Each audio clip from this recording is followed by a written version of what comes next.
Welcome to my YouTube channel, Engineer Akanga, where I deal with tutorial drawing together with calculation on survey, on leveling. So we have a question here. The table shows a record of staff reading taken during a leveling exercise. The first reading was taken on a benchmark of a reduced level of 100 meters. Then the first patient reduced the staff reading using the height of collimation method. Then question 2, apply the arithmetic checks. As you can see, we have here our table. Then it is indicated with all the readings together with the reduced level. Now, how do we go about it when it comes to height of collimation? Height of collimation is whereby we get height of collimation is we get by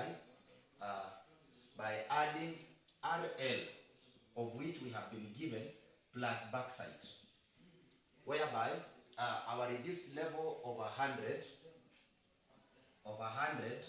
added to backside, which is 1.663, and our answer will be 101.663.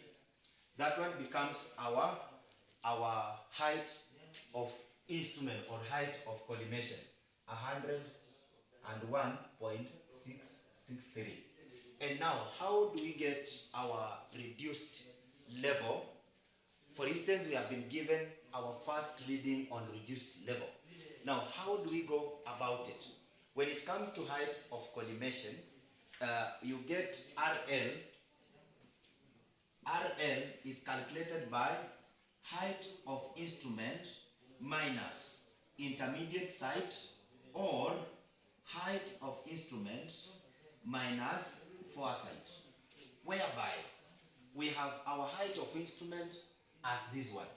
We will use it on intermediate site and foresight until there is a change point, whereby we shall do like this. Height of instrument minus intermediate site and minus foresight, whereby at the center we have negative.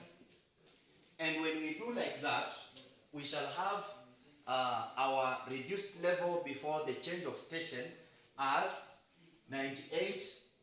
The first one will be 98.717. Then the next one will be 99.655.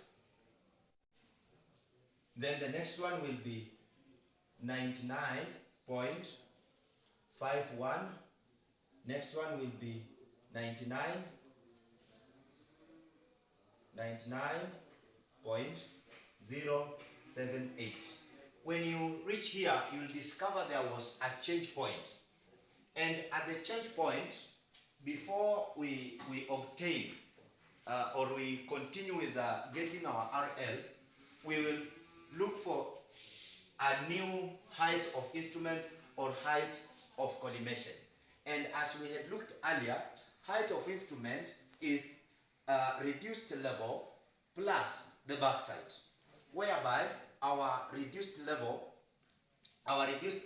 is now 99.078. When you add with our backside 3.785, our answer will be 102.865. And now, after that, after acquiring the new height of instrument, the procedure still remains, whereby you will subtract from the intermediate side and foresight, which will be 99.595, then 100.647, then lastly 101.21, Now, that is how we get our height of instrument. Now, after that, we will come to summation to help us get our arithmetic checks. When it comes to summation of backside, you will have it as 5.45. Then foresight, we shall have 4.231.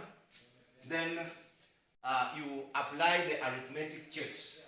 And on our arithmetic checks, we have summation of backside. Summation of backside minus summation of foresight is equals to the last RL minus first RL. In this position, our summation of backside is 5.45 minus our summation of foresight is 4.231, which should be equals to our last RL, 101.219 minus our first RL we were given to be 100 minus 100.00. Now, when you do your calculation, you will find it to have as a 1.219, which is equals to 1.219. So in our arithmetics, we say, hence we are correct. So thank you. Subscribe to our channel, comment, and thank you.